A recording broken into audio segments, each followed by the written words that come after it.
नमस्कार। प्रिया शंकर एकेडमी की हिंदी की क्लास में मैं प्रिया श्रीवास्तव आपका हार्दिक स्वागत करती हूँ। यह सामान्य हिंदी की पहली कक्षा है जिसमें हम पढ़ेंगे हिंदी वर्णमाला को। तो आइए शुरू करते हैं अपनी इस क्लास को। हम सभी जानते हैं कि हिंदी वर्णमाला में कुल 52 वर्ण होते हैं और जिस प्रकार से मोतियों की माला गुथी रहती है मोतियों से, उसी प्रकार से ये जो हिंदी वर्णमाला है वो विभिन्न वर्णों से आपस में गुथी रहती है जिसमें स्वर और व्यंजन शामिल होते हैं। आइए देखते हैं हिंदी वर्णमाला को। तो हिंदी वर्णमाला शुरू होती है अ से और ख़त्म होती है ज्ञ पर, जिसे हम ज्ञ भी कहते हैं और वास्तव में इसका जो सही उच्चारण है वो ज्ञ ना होकर ज्ञ ही है।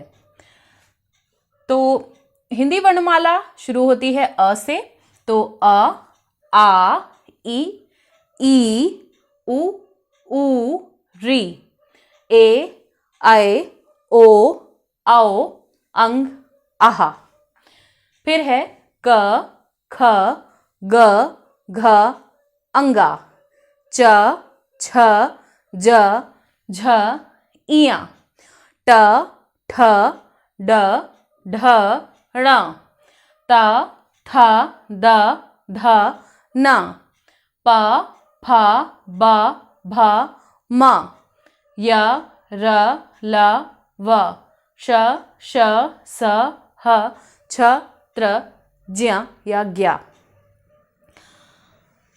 अब ये जो अ, आ, ई, उ, री, ए, ऐ, ओ, औ हैं, यह स्वर कहे जाते हैं और इस तरीके से हमें यहाँ पर 11 स्वर मिलते हैं।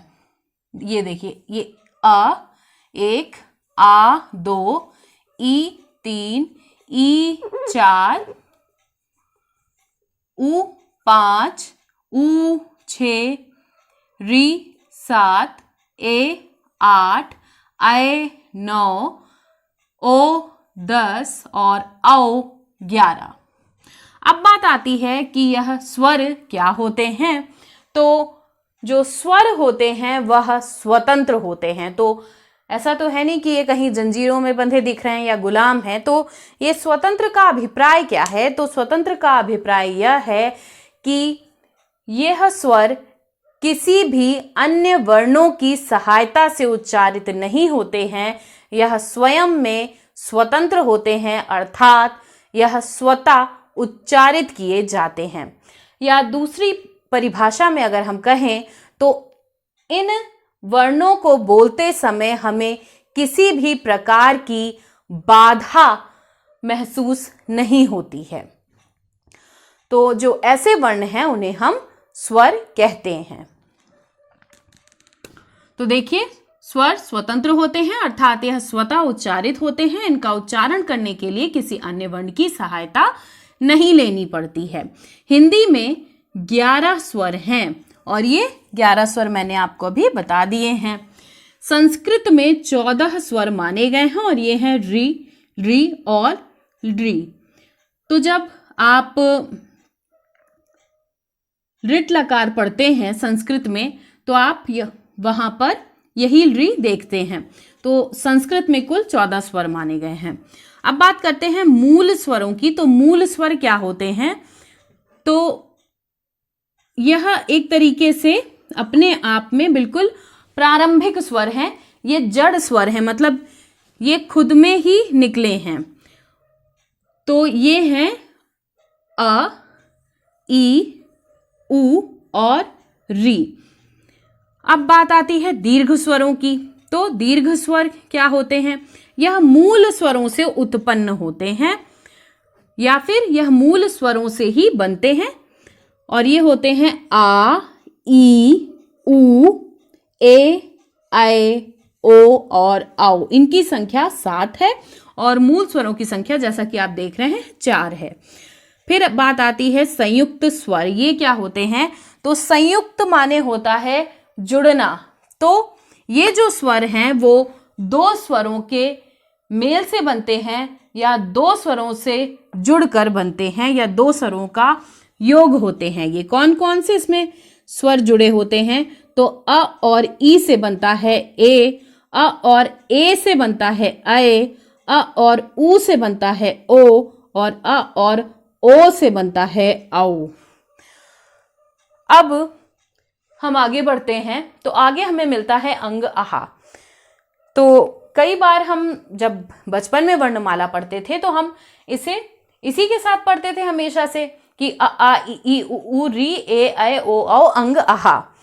तो क्या ये स्वर है? नहीं, अंग और आहा स्वर नहीं है, यह अयोगवाह होते हैं। अब अयोगवाह क्या होता है? तो अयोगवाह स्वर और व्यंजन के बीच की कड़ी होते हैं और एक तरीके से यह स्वर और व्यंजन दोनों के मेल से बनते हैं। यह दोनों का मिश्रण होते हैं या यह दोनों का योग होते हैं। जैसे जब हम कहते हैं अंग तो उसमें अ होता है और अंगा होता है। तो अ क्या है? स्वर है, और अंगा क्या है? व्यंजन। तो यह स्वर और व्यंजन दोनों के मेल से बनते हैं, आपने देखा ही। और इसे हम जो अंगा होता है उसे अनुस्वार कहते हैं और इस चिन्ह से, ऊपर बिंदी के चिन्ह से हम इसे दर्शाते हैं। फिर बात आती है अहा की। तो अहा बनता है अ और ह के योग से। जहां अ स्वर है वहीं ह व्यंजन है, और इसे हम विसर्ग भी कहते हैं और इसे इस प्रकार से दर्शाते हैं। ठीक है, अब आगे बढ़ते हैं। आगे हमें मिलता है क ख ग घ अंगा। च छ ज झ इया, ट ठ ड ढ त थ द ध न प फ ब भ मा या र ल व श श स ह और छ त्र ज्ञ दिखाई दे रहे हैं। तो इसमें क से लेकर ह तक होते हैं व्यंजन और इनकी संख्या होती है 33। ठीक है, अब बात आती है कि व्यंजन क्या होते हैं। तो जो वर्ण स्वरों की सहायता से उच्चारित किए जाते हैं उन्हें हम व्यंजन कहते हैं। कैसे? जैसे जब हम बोलते हैं क, तो उसमें होता है आधा क के साथ अ का योग, और जब हम इसी क से आ को निकाल देते हैं तो यह आधा रह जाता है या हलंताक्षर बन जाता है। तो अगर हम इस क ख ग घ अंगा से आ निकाल दें तो यह कुछ इस प्रकार हो जाएगा। ठीक है, और जब यह आ इसी में जुड़ जाता है तब यह पूर्णतया क ख ग घ अंगा के रूप में उच्चारित किए जाते हैं। और इसीलिए कहा गया कि व्यंजन स्वरों की सहायता से उच्चारित किए जाते हैं। ठीक है, अब बात आती है कि हमें वर्णमाला में ये याद कैसे रहे कि किसके बाद कौन सी लाइन आती है, क्योंकि कई बार हम नहीं जान पाते हैं कि क के बाद च छ ज झ ई आता है या ट ठ ड ढ ना आता है या ता थ दा धा ना, कौन सी लाइन पहले है कौन सी लाइन बाद में है। तो इसको याद करने की एक ट्रिक है, वह है ये जो क ख ग घ अंगा वाली लाइन है उसे हम कवर्ग कहते हैं। वर्ग माने होता है ग्रुप, और यहाँ हमें जो वर्ण हैं वो एक समूह के रूप में दिखाई दे रहे हैं, और इसके चूंकि आगे का वर्ण का है इसलिए हमने इसे कवर्ग कह दिया। और जब हम कवर्ग कहते हैं तो इसका मतलब होता है कि उसमें क ख ग घ अंगा या क समूह के वर्ण शामिल हैं। इसी प्रकार हम चा छा जा झा इया वाली लाइन को कहते हैं चवर्ग, और ट ठ ड ढ ण वाली लाइन को कहते हैं टवर्ग, त थ द ध न वाली लाइन को कहते हैं तवर्ग, और प फ ब भ म वाली लाइन को कहते हैं पवर्ग।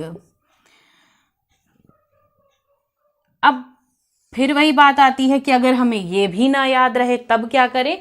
तो इसकी एक और ट्रिक है, वो है कि आप याद रख लीजिए कु चू टू तू पू, कु चू टू तू पू।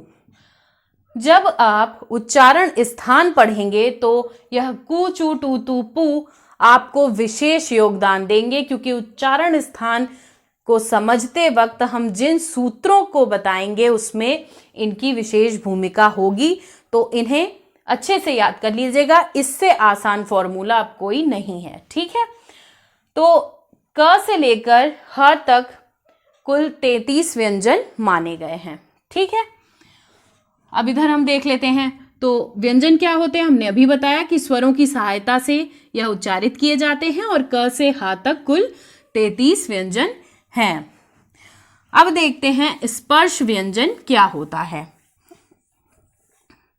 तो ये क वर्ग से लेकर प वर्ग तक के जो व्यंजन हैं वह स्पर्श व्यंजन कहे जाते हैं और इनकी संख्या 25 है। क्योंकि आप देख ही रहे हैं कि ये 5 वर्ग हैं और प्रत्येक वर्ग में 5 वर्ण हैं, तो 5 वर्ग को 5 वर्णों से जब गुणा करेंगे तो आपका आ जाएगा 25 वर्ण, ठीक है। 5 वर्ग हैं और प्रत्येक वर्ग में 5 आपके वर्ण आ जा रहे हैं, तो 25 वर्ण, और ये होते हैं आपके स्पर्श व्यंजन। अब स्पर्श व्यंजन का क्या अभिप्राय है, तो जिन वर्णों को बोलते समय हमारी जो प्राण वायु है वह मुख के किसी न किसी भाग का पूर्णतया स्पर्श करती है, ऐसे वर्णों को हम स्पर्श व्यंजन कहते हैं। अब स्पर्श माने क्या होता है? स्पर्श का मतलब ही है छूना। तो जब हमारी प्राणवायु इन वर्णों को बोलेगी तो वह मुंह के किसी ना किसी अंग को पूरी तरीके से वो स्पर्श करेगी। जैसे जब हम क वर्ग को बोलते हैं, यानी क वर्ग के जो वर्ण है क ख ग घ अंगा, तो हम पूरी तरीके से कंठ का इस्तेमाल करते हैं या गले का इस्तेमाल करते हैं। इसी तरीके से जब हम च वर्ग के वर्णों को बोलते हैं तो हम तालु का इस्तेमाल करते हैं, और जब हम ट वर्ग के वर्णों को बोलते हैं तो हम किसका प्रयोग करते हैं? मूर्धा का प्रयोग करते हैं। और जब हम त वर्ग के वर्णों को बोलते हैं तो हम दांत या दंत का प्रयोग करते हैं, और जब हम प वर्ग को बोलते हैं तो पूरी तरीके से अपने होठों का या होष्ठ का प्रयोग करते हैं। तो अब बात आती है कि भाई ये तालु और मूर्धा में बहुत कंफ्यूजन रहती है। तो ये मूर्धा क्या है? तो ये है आपकी जीभ, ठीक है, और ये है आपके दांत। दांत जुड़े होते हैं मसूड़ों से,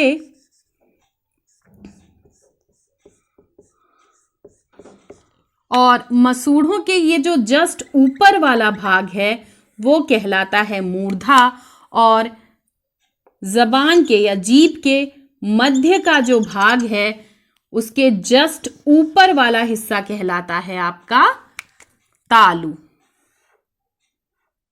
ठीक है। तो ये बात आप ध्यान रखिएगा।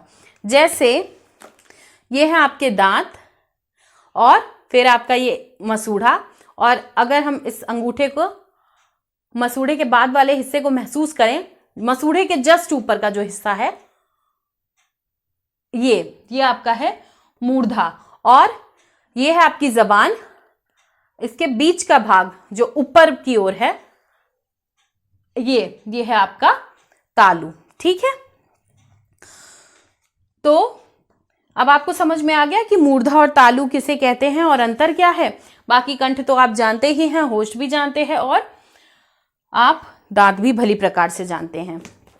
उसके बाद देखते हैं हम आगे। तो ये जो ट वर्ग है यानी ट ठ ड ढ ण, वो चूंकि मूर्धा से उच्चारित किया जाता है, और जो हमारी मूर्धा है वह हमारे मुंह के अंदर, जैसे मुंह के बाहर मतलब ये जो है दांत, उनको अगर हम छोड़ दें तो हमारे मुंह का सबसे कठोर भाग होती है, काफी कठोर होती है ये, और इसीलिए इस ट वर्ग को हम कठोर व्यंजन के नाम से भी जानते हैं, ठीक है। और इसी लाइन में एक और बात यह है कि ये जो ड और ढ हैं, इनसे दो वर्ण और निकलते हैं और वो हैं ड़ और ढ। तो इन्हें हम कहते हैं उत्क्षिप्त व्यंजन। अब बात आती है उत्क्षिप्त व्यंजन क्या होता है। तो उत्क्षिप्त का मतलब होता है फेंकना। जब हम इन वर्णों को बोलते हैं, जैसे जब हम बोलते हैं सड़क या फिर हम बोलते हैं पढ़ना, तो हमारी ये जो जीभ है वह हमारी मूर्धा से लगकर झटके के साथ नीचे गिरती है या झटके के साथ नीचे फेंक दी जाती है। तो ऐसे ही वर्णों को हम उत्क्षिप्त व्यंजन कहते हैं। ठीक है, अब अंतर देख लेते हैं एक बार शब्दों के साथ ताकि कोई दिक्कत ना हो। ये ट, ठ, ड, ढ, ण है, इसमें बिंदी नहीं रहेगी। बिंदी जब नीचे लग जाएगी तो ये उत्क्षिप्त व्यंजन ढ और ढ हो जाएंगे। जैसे जब हम बोलते हैं डलिया, तो ये ड है जो कि ट वर्ग का है। और जब हम कहते हैं ढ से ढक्कन, तो ये भी आपके ट वर्ग का है। लेकिन जब हम कहते हैं पेड़, तो ड़ जब आता है पेड़, या फिर सड़क, तो ये आपका जो सड़क वाला ड़ है या पेड़ वाला ड़ है, ये होता है आपका उत्क्षिप्त व्यंजन। और जब आप लिखते हैं पढ़ना, ठीक है, या फिर आप लिखते हैं पढ़, तो ये अढ़ जो आपका है, अढ़, इससे अढ़ की ध्वनि आती है, तो ये आपका होता है उत्क्षिप्त व्यंजन। ठीक है, और ये देखिए, आप बोल के देखिए ढ़, ढ़, तो आपकी जबान ऊपर जाएगी मूर्धा पे और झटके के साथ नीचे गिरेगी या मूर्धा से झटके के साथ फेंक दी जाएगी, इसीलिए हम इन्हें उत्क्षिप्त व्यंजन कहते हैं। ठीक है, अब हमने अयोगवाह और ये स्वर तो देख ही लिए हैं, हम देख रहे हैं व्यंजन। अब इसमें आते हैं अगले में अंतस्थ व्यंजन। ये क्या होते हैं, तो ये हैं य, र, ल, व। अब अंतस्थ का क्या मतलब है, तो अंतस्थ व्यंजन उन व्यंजनों को कहते हैं जब इनका उच्चारण करते वक्त हमारे मुंह से जो प्राण वायु निकलती है वह मुंह के किसी भी भाग को पूर्णतया स्पर्श नहीं करती है, तो ऐसे वर्णों को हम अंतस्थ व्यंजन कहते हैं। और ये है य, र, ल, व। फिर यहाँ पर य और व हमें अर्धस्वर के रूप में भी दिखाई देते हैं। अर्धस्वर के रूप में क्यों? जब आपने यण संधि पढ़ी होगी कभी, क्योंकि 10th और इंटर तक तो सबके यहाँ हिंदी रहती है, तो अगर यण संधि को याद करें, चूंकि आगे तो हम अपनी कक्षाओं में पढ़ाएंगे ही, लेकिन जब हम यण संधि के नियम को देखते हैं तो उसमें लिखा रहता है कि ई, उ, री और री के बाद अगर इनसे यानी इन चारों से भिन्न कोई और स्वर आता है तो ई का या, उ का व, री का र और री का ल हो जाता है। ठीक है, तो ये तो संस्कृत में थी, ये तो जाने दीजिए। और ये री आपकी हिंदी में होती है। ठीक है, फिर यहां पर एक बात हम और जानेंगे कि ये तो हमने जान लिया कि या और वा अर्धस्वर है, क्यों है ये भी बता दिया, क्योंकि या में कहीं ना कहीं ई है और वा में कहीं ना कहीं ऊ है। तो ये जो या है वो ई जो कि स्वर है उससे निकल रहा है, और ये जो वा है वो ऊ जो कि स्वर है उससे निकल रहा है, इसलिए इन्हें अर्धस्वर भी कहते हैं। ठीक है, अब रा को हम लुंठित व्यंजन कहते हैं और ल को हम पार्श्विक व्यंजन कहते हैं। अब बात करते हैं ऊष्म व्यंजनों की। ये क्या होते हैं, तो ये जो श, श, स, ह हैं उन्हें हम ऊष्म व्यंजन कहते हैं। अब ये ऊष्म व्यंजन क्या होते हैं, तो जब हम इन वर्णों का उच्चारण करते हैं तो हमारे मुंह से जो प्राण वायु निकलती है वह संघर्ष के साथ निकलती है या उससे ऊर्जा उत्पन्न होती है, एक गर्मी का एहसास हमें होता है या घर्षण हमें महसूस होता है, तो ऐसे ही वर्णों को हम ऊष्म व्यंजन या संघर्षी व्यंजन कहते हैं। जैसे हम श, श, स, ह जब ये बोलते हैं तो हमें काफी ताकत लगानी पड़ती है, ठीक है। और ये जो श, श, स हैं उनको कई बार बहुत सारे लोग नहीं बोल पाते और एक सा ही बोल देते हैं, है ना। जैसे शबनम नहीं बोल पाएंगे, कहेंगे सबनम, है ना। तो क्योंकि वो जो एक ताकत लगानी पड़ रही है, जो संघर्ष कराना पड़ रहा है, वो नहीं कर रहे हैं, जो एक्स्ट्रा एक प्रयास करना पड़ता है। अब मैं यहाँ पे आपको ये भी बताऊंगी कि ये जो श, श, स हैं उन्हें हम शलजम वाला श, पेट चीरा श और सड़क वाला सा ना कहें, इन्हें हम कहते क्या हैं और क्यों कहते हैं। तो ये जो आपका शलजम वाला श है उसे हम बोलते हैं तालव्य शा। क्यों बोलते हैं? क्योंकि इस शा का जो उच्चारण है वह तालु से होता है। फिर ये जो आपका पेट चीरा वाला शा है उसे हम कहते हैं मूर्धन्य शा। क्यों कहते हैं? क्योंकि इसका उच्चारण मूर्धा से किया जाता है। मूर्धा क्या होती है हमने आपको बता दिया है। फिर है सा और इसे हम दंती सा कहते हैं, जो आपका सड़क वाला सा है। क्यों कहते हैं? क्योंकि इसका उच्चारण हम दांतों की सहायता से करते हैं।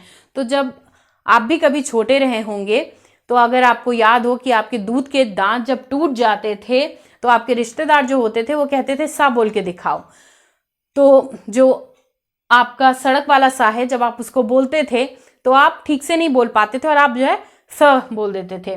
क्यों? क्योंकि यह दंती सा है और जब आगे का दांत ही नहीं रहेगा तो ये ठीक से उच्चारित भी नहीं हो पाएगा।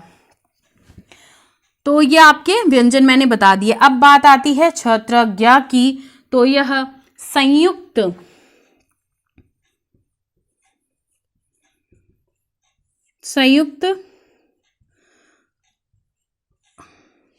संयुक्त अक्षर कहे जाते हैं, ठीक है। संयुक्त क्यों कहे जाते हैं? क्योंकि यह योग से बनते हैं। किसके योग से बनते हैं? ये जो आपका छ है वो बनता है क और श के योग से। फिर जो आपका त्र है वो बनता है त और र के योग से। और ये जो आपका ज्या है वो बनता है ज और इया के योग से। और इसी प्रकार जो परिश्रम वाला या श्रमिक वाला श्र है या श्री वाला श्र है वह बनता है श और र के योग से। तो एक तरीके से आप देख रहे हैं कि यहाँ पहला जो वर्ण है वो हलंताक्षर है और दूसरा पूरा है। तो एक तरीके से यह 1.5 वर्णों से मिलकर बनते हैं। अब देख लेते हैं कि ये 52 हो रहे हैं या नहीं। तो आइए काउंट करते हैं। कहाँ काउंट करेंगे हम कर लेते हैं यहाँ पर आपका काउंट। देखिए पहले क्या हुए, 11 स्वर और 2 अयोगवाह। कितने हो गए? यहाँ पे यहाँ तक हमने निपटा दिया, हो गया आपके 13। फिर आते हैं यहाँ पे। तो यहाँ पे हम सीधे 33 व्यंजन लिखते हैं, ठीक है। फिर यहीं पे हमें मिले थे उत्क्षिप्त व्यंजन जो कि 2 और मिले थे और ये आपके हो गए 35, ठीक है। अब हम जोड़ लेते हैं एक बार इसके आगे। तो यहाँ पे हमें 3 ये और एक श्रा संयुक्ताक्षर मिला, तो 4 हमें मिले संयुक्ताक्षर, ठीक है। तो अब जोड़ते हैं हम, यहाँ पर 4 संयुक्ताक्षर मिले। तो अब हम यहाँ पे जोड़ते हैं 13, 35 और 4 को।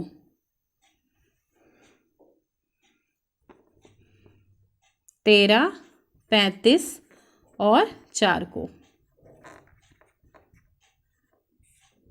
तो ये तो सीधे सीधे 39 हो ही गया है ना। 5, 4, 9 और 10, 11, 12। 12 का लगा 2, 1 हाथ से लग गया और 1, 2, 3, 4, 5। तो ये हमें मिल गया आपके 52 वर्ण पूरे। तो अब समझ गए कि ये 52 वर्ण कैसे होते हैं और कौन कौन शामिल होते हैं। अब देखते हैं कुछ एक्स्ट्रा बातें, जैसे ये रेफ क्या होता है। तो जब र का चिन्ह व्यंजन वर्ण के ऊपर लगाया जाता है तब उसे रेफ कहते हैं, जैसे गर्म, नर्म, ठीक है। और अब हम देखते हैं रा के रूप। तो यहाँ पर हम रा के रूप ही कहेंगे, रा की मात्रा नहीं होती है और ये हमें 3 रूपों में दिखती है। कैसे? ये एक तो आपको दिखती है कि जो आप ऊपर लगाते हैं रा, ठीक है। दूसरा जैसे आप ग्रह या प्रिया लिखते हैं, और तीसरा जो आप राष्ट्र लिखने में प्रयोग करते हैं। तो एक तरीके से जो रा के रूप हैं वो कैसे हैं? रा के रूप, ये जो आपका रा है, एक हो गया आपका ऊपर लगना, एक हो गया नीचे लगना, और एक आपका ये रा हो गया। तो ये रा के रूप है, ना कि रा की मात्राएं। अब देखते हैं आगत स्वर। तो आगत स्वर का मतलब ही यही है आना या आने वाला, जैसे जो बाहर से आए। तो ये विदेशी स्वर है। और जब हम कॉफी, है ना, कॉपी, तो ये जो है औ की आवाज निकालता है, ठीक है। ये विदेशी स्वर है, इसे स्वर जरूर कह रहे हैं लेकिन ये विदेशी है, इसलिए हम इसे अपनी हिंदी वर्णमाला में शामिल नहीं करते हैं। फिर हम देखते हैं हलंत। ये क्या होता है? तो जहां 2 वर्णों को जोड़ने में कठिनाई होती है और हम उन्हें ठीक से नहीं लिख पाते हैं तब, तो वहां पर इस हलंत का प्रयोग किया जाता है। जैसे हम लिखते हैं पद्मा या खाद्य, ठीक है। तो जब 2 वर्णों को जोड़ने में कठिनाई होगी तब इस हलंत का प्रयोग किया जाता है। तो इस प्रकार से आज हमने देखा कि हिंदी वर्णमाला में 52 वर्ण होते हैं और ये कैसे होते हैं, कौन कौन से होते हैं, इनको जाना।